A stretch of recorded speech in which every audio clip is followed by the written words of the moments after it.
Friends, welcome back to my YouTube channel let's learn with Yashi. कैसे हैं आप सब लोग? Hope you all are very well and learning very well. आज की हमारी वोकैबुलरी की सीरीज में क्लास रहेगी क्लास नंबर 39 और क्लास रहेगी हमारी इडियम्स एंड फ्रेजेस की।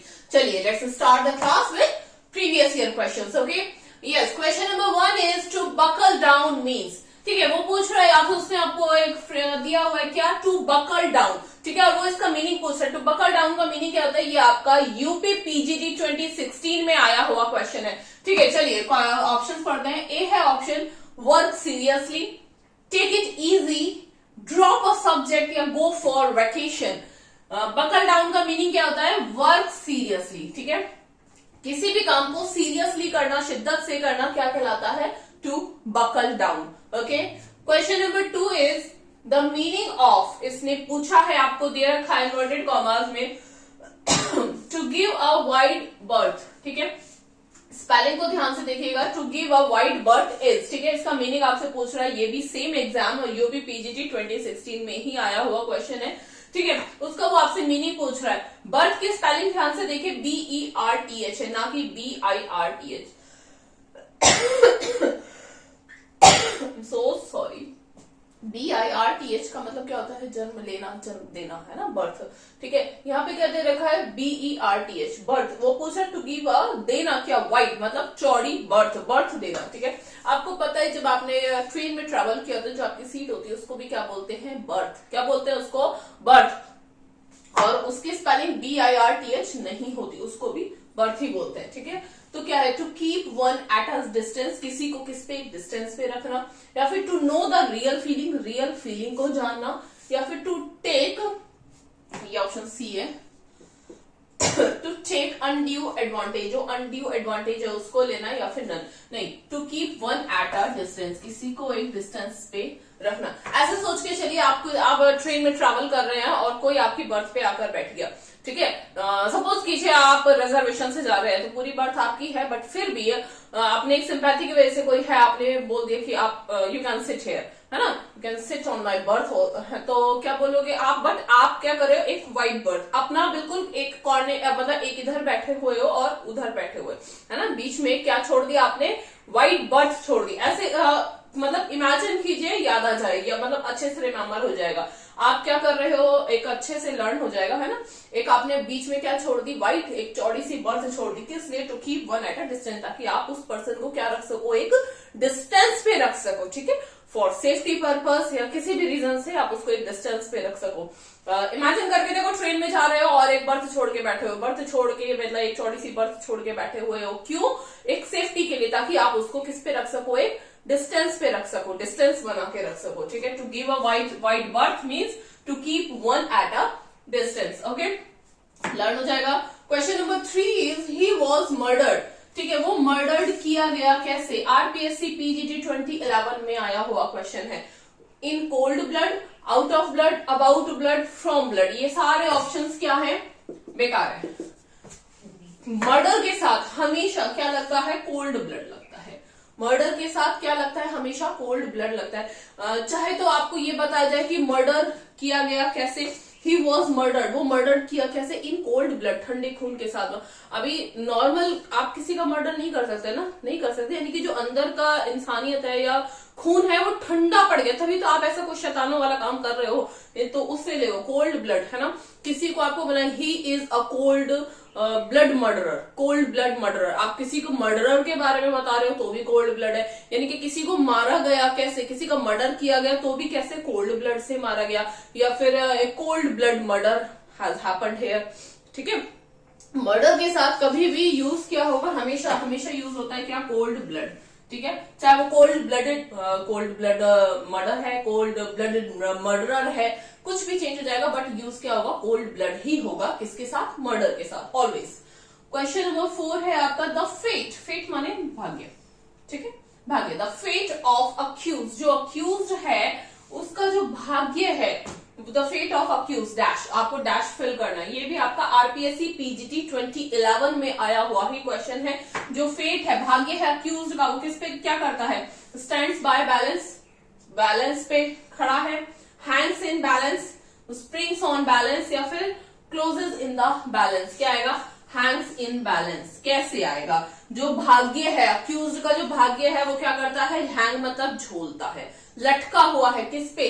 बैलेंस में। बैलेंस क्या आपने देखा होगा, आपने कभी कोर्ट देखे तो वहां पे क्या होता है? तराजू होता है, चीजें किस्मत में बैलेंस होती है, यानी कि यहाँ पे क्या होगा? इंसाफ होगा, न्याय होगा, उस चीज का वो प्रतीक है ना, इंसाफ होगा। यानी कि जो अक्यूज्ड का भाग्य है वो डिपेंड करता है, झूलता है किस पे? डिपेंड करता है किस पे? जस्टिस पे, है ना, जस्टिस पे और उसके जजमेंट के बीच में, उसके फेवर में आएगा या नहीं आएगा। ऐसा है तो क्या हो रहा है? हैंग हो रहा है। ठीक है, ये भी आ सकता है और ये भी आ सकता है। ठीक है, समझ गए? जो the fate of accused hangs in balance, balance में क्या है? झूलता है। ठीक है, ये थे आपके 4 इडियम्स एंड फ्रेजेस, आते हैं आपकी रेगुलर क्लास पे।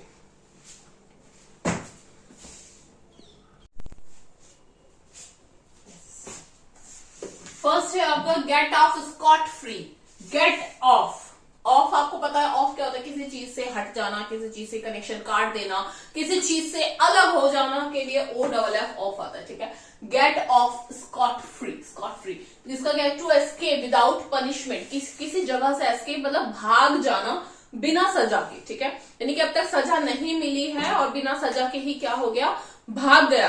तो क्या बोलेंगे? He get off. कैसे?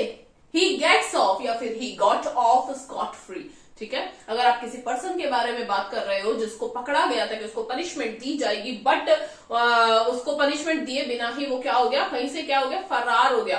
तो क्या बोलोगे? He got off. ठीक है, he got off scot free. ठीक है, सेकेंड नंबर है गेट द बूट। आपको पता है बूट, बूट क्या कहाँ पहने जाते हैं? पैरों में पहने जाते हैं। इससे लिंक करो, बूट कहाँ पहने जाते हैं? पैरों में पहने, यानी कि गेट द बूट, बूट मिलना। तो क्या? टू बी किक्ड, किक मिलना या फिर रिजेक्टेड, एक रिजेक्शन मिलना या फिर एक किक मिलने को क्या बोलोगे? Get the boot. Okay, third number है आपका gild the pill. Gild the pill यानी कि to cover the unpleasant thing with the pleasant thing. कोई भी चीज है जो बुरी है, ठीक है, अच्छी नहीं है, उसको कवर अप करना। ठीक है, उसको कवर अप करना किससे? प्लीजेंट थिंग से, बहुत खूबसूरत तरीके से उसको कवर करना, उसको ढक देना या फिर पर्दा डाल देना। इस तरीके से क्या आएगा? गिल्ड द पिल। अगर ऐसा कुछ है ना, जैसे कुछ आपसे कड़वाहट है या कोई चीज कड़वाहट है, उस ऊपर से डेकोरेशन है, तो आप या फिर मतलब ऊपर से मीठी मीठी बातें करके, है ना, एक शुगर कोटिंग बातें करके उसको कवर किया जा रहा है, तो क्या बोलोगे? डोंट गिल्ड द पिल। ठीक है, don't guild the pill. Okay, idioms को ना, इनको डेली जो आपका लैंग्वेज है उसमें यूज करना आप स्टार्ट कर दोगे, पढ़ोगे और यूज करना स्टार्ट कर दोगे ना, तो वोकैब ऑटोमेटिक कैसी हो जाएगी? स्ट्रांग हो जाएगी। ठीक है, कैसी हो जाएगी? स्ट्रांग होती चली जाएगी। फोर्थ नंबर है आपका गिव अ हैंड। अब आज के बाद कभी आपको कुछ चीज है, बुरी है या मतलब गंदा है, जैसे सपोज कीजिए कचरा है और उसको बस ऊपर से कवर अप किया गया, या फिर किसी ने भी कोई आपको अनप्लीजेंट बात कही है और उसको क्या कर रहा है? ऊपर से शुगर कोटिंग करी जा रही है। ठीक है, तो क्या बोलना है? बोलना क्या है? किसी भी चीज के लिए क्या बोलना है? डोंट गिल्ड द पिल। ठीक है, फोर्थ नंबर है आपका गिव अ हैंड। हैंड देना, आप किसी को हाथ देते हो, किस लिए देते हो? टू गिव समवन हेल्प, किसी को हेल्प देने के लिए, या फिर टू ऑफर हेल्प, हेल्प देने के लिए। ठीक है, किसी को गिर गया, किसी भी चीज के लिए आप किसी को हाथ देते हो। हाथ देने का मतलब क्या होता है? टू ऑफर हेल्प, यानी कि टू गिव समवन हेल्प। हाथ देना मतलब हेल्प से रिलेटेड है। फिफ्थ नंबर है आपका give vent to one's feeling. Vent देना, आपको पता है वेंट क्या होता है? वेंट एक छोटा सा छेद होता है। ठीक है, छेद होता है, जैसे घर में भी हम वेंट बनाते हैं। ठीक है, हाउस में भी वेंट बनाते हैं। वर्ड बहुत बहुत कॉमनली सुना होगा वेंटिलेशन। इस हाउस का तो इस फ्लैट का वेंटिलेशन अच्छा नहीं है। वेंटिलेशन क्या मतलब? जहां से कुछ चीज या एयर क्या हो सके? आर पार हो सके। वेंट किस लिए दिया जाता है? आर पार, हवा के आर पार के लिए एक वेंट दिया जाता है या वेंटिलेशन का ध्यान रखा जाता है। क्यों? क्योंकि अगर हवा क्रॉस नहीं होगी तो फिर वहां पे क्या होगा? रुक जाएगी एयर, एयर रुक जाएगी तो क्या हो जाएगा? सफोकेशन बन जाएगा। क्या हो जाएगा? सफोकेशन बन जाएगा। तो फिर ये यहाँ पे कह रहे हैं give vent to one's feeling. जो फीलिंग है, ठीक है, फीलिंग क्या होती है? इंसान के अंदर होती है, जैसे रूम में हवा होती है, ऐसे ही आपके अंदर आपका जो एक मतलब आपके अंदर क्या होती है? फीलिंग्स होती है, बहुत सारी फीलिंग्स होती है। तो वो क्या कह रहे हैं? उस फीलिंग को वेंट देना। फीलिंग को वेंट देना। वेंट किस लिए दिया? ताकि वो फीलिंग क्या होता है उस वेंट के थ्रू बाहर आ सके। ठीक है, फीलिंग क्या है? वेंट के थ्रू बाहर आ सके, यानी कि to express a feeling strongly. किसी भी फीलिंग को एक्सप्रेस करना कैसे? स्ट्रांगली। क्यों? अगर फीलिंग्स बाहर नहीं आएंगी तो अंदर क्या हो जाएगी? घुटन हो जाएगी। जैसे रूम में सफोकेशन हो जाता है, ऐसे अंदर की फीलिंग अगर बाहर नहीं आएगी तो क्या हो जाएगी? घुटन हो जाएगी। तो क्या करना? Give vent to one's feeling, किसी की फीलिंग को वेंट देना, यानी कि टू एक्सप्रेस करना फीलिंग को कैसे? स्ट्रांगली। ठीक है, 6 नंबर है आपका गो थ्रू फायर एंड वाटर। आपको पता है गो थ्रू मतलब पार होना, किसी चीज से होकर गुजरना। ठीक है, गो थ्रू जाना किससे? फायर और वाटर से। आपको पता है ऐसा लोग कहते हैं आग और पानी से खेलना नहीं चाहिए। क्यों? क्योंकि आग और पानी का बड़ा रूप ले लेती है ना, बहुत। जैसे ऐसे तो पानी हमारे लिए कितना जरूरी है, ठीक है, बिना पानी के हम रह नहीं सकते, पर अगर यही पानी बाढ़ में चेंज हो जाए तो, फ्लड बन जाए तो, ठीक है, ऐसी फायर हमारे लिए कितनी इंपॉर्टेंट है। फायर नहीं होगी हम आग नहीं जला पाएंगे, खाना नहीं पका पाएंगे, बहुत सारी चीजें फायर पे डिपेंड करती है। बट अगर यही फायर बड़ा रूप ले ले तो कितना विनाशकारी हो जाता है ना, कितना डेंजरस हो जाता है। तो वो ये गो थ्रू मतलब होकर गुजरना, किसमें से? फायर एंड वाटर से। फायर एंड वाटर से गुजरना, तो यानी कि टू फेस एनी डेंजर, किसी भी डेंजर को क्या करना? फेस कर देना। ठीक है, फायर एंड वाटर से गो थ्रू होना, गो थ्रू मतलब होकर गुजरना, यानी कि to face any danger. You are going, ऐसे कह सकते हो, you are going in jungle, है ना, या you are going there, you have to face fire and you have to go through from fire and water. यानी कि इसका मीनिंग है you have to face what? You have to face any danger. आपको कोई भी danger मिल सकता है, कोई भी खतरा मिल सकता है। ठीक है, 7 नंबर है आपका grass the widow. Grass the widow क्या होगा? अ डिस्कार्डेड मिस्ट्रेस। ठीक है, एक जो स्त्री है, एक फीमेल को छोड़ देना क्या कहलाता है? Grass the widow. ठीक है, ग्रास द विडो नहीं, ग्रास विडो होगा, सॉरी, 1 मिनट, ग्रास विडो है ये।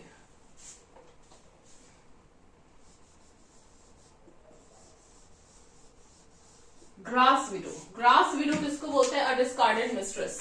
ठीक है, अ डिस्कार्डेड मिस्ट्रेस, एक छोड़ी हुई यानी कि परित्यक्त स्त्री को क्या बोलते हैं? Grass window. ओके, 8 नंबर है आपका, आपको पता है विडो किसको बोलते हैं? विडो तो उसको बोलते हैं ना जिसका हस्बैंड क्या हो गया? डेथ हो गया, जिसके हस्बैंड की डेथ हो गई, उस लेडी को क्या बोलते हैं? विडो बोलते हैं। और ग्रास विडो जिस लेडी को छोड़ दिया गया, एक छोड़ी परित्यक्त स्त्री, ठीक है, के लिए क्या यूज होता है? Grass window. ओके, 8 नंबर है आपका grease the palm. Grease, palm, हथेली को ग्रीस करना, यानी कि हथेली क्या करना? ब्राइब यानी कि रिश्वत। ठीक है, ब्राइब लेना, ब्राइब देना, हाथ गरम करना, हाथ गरम करवाना, अलग अलग सेंस में यूज होता है। यानी कि ग्रीस द पाम का मतलब क्या? टू ब्राइब, यानी कि रिश्वत लेना। Okay, goods and chattels. आपने देखा मैंने गुड के साथ क्या लगाया? एस लगाया, गुड, GOOD, गुड। आपको कॉपी में हमेशा जब आपने कुछ अच्छा काम किया होगा तो मैम ने दिया होगा क्या? Good, GOOD, good. यहाँ पे हमने क्या लगा दिया? गुड्स। तो वो गुड जो है वो किसके लिए है? अच्छा के लिए। ठीक है, और ये जो गुड्स आता है, गुड्स एस लगते, ये गुड किस में, इसका मीनिंग क्या होता है? सामान से रिलेटेड है। ठीक है, गुड्स का मतलब क्या होता है? सामान। आई होप आपको पता होगा वैसे, बट फिर भी अगर किसी को नहीं पता है तो उसके लिए गुड्स का मतलब क्या होता है? सामान। गुड्स एंड चैटल्स क्या? बिलोंगिंग्स ऑफ होम, यानी कि जो घर में यूज होने वाली चीजें होती है ना, यानी कि जिन चीजों का, जिन सामान का संबंध किससे होता है? घर से होता है, बिलोंगिंग्स ऑफ होम, उसके लिए क्या लगाते हैं? Goods and chattels. ठीक है, एक बार क्विक रिवीजन करते हैं। गेट ऑफ स्कॉट फ्री, यानी कि to escape without punishment. Get the boot, यानी कि टू बी रिजेक्टेड और kicked. Get the pill, to cover unpleasant thing with a pleasant thing. Okay, give a hand, to offer help, यानी कि to give someone help. Give vent to one's feeling को vent देना, यानी कि to express a feeling. Sorry, video बीच में stop हो गई थी। Give vent to one's feeling, यानी कि to express a feeling strongly. Go through fire and water, to face any danger. Grass widow, to discard, जो डिस्कार्डेड मिस्ट्रेस होती है उसको बोलते हैं क्या? Grass widow. Grease the palm, यानी कि to bribe. Goods and chattels, यानी कि बिलोंगिंग्स ऑफ होम, यानी कि घर से रिलेटेड जो सामान होता है। ठीक है, चलिए ये थे आज के आपके 9 इडियम्स एंड फ्रेजेस एंड 4 आपके प्रीवियस ईयर क्वेश्चन थे। 40 सीरीज की एक क्लास थी जिसमें आज 39 हम सीरीज 39 मतलब क्लास आज ले चुके हैं। कल आपकी लास्ट क्लास रहेगी, और तब तक अगर आप चैनल पे न्यू हैं तो चैनल को सब्सक्राइब कीजिए, वीडियो को लाइक कीजिए, वोकैबुलरी सीरीज नंबर 1 से स्टार्ट कीजिए। एंड आई होप ये सीरीज आपको हेल्प कर रही होगी। बहुत छोटी छोटी सी ये पार्ट्स होते हैं, कंटिन्यू रहेंगे तो आप खुद पाएंगे कि आपका वोकैबुलरी का जो पोर्शन है वो काफी हद तक स्ट्रांग हो गया है। मिलते हैं आपको नेक्स्ट क्लास में। Thank you.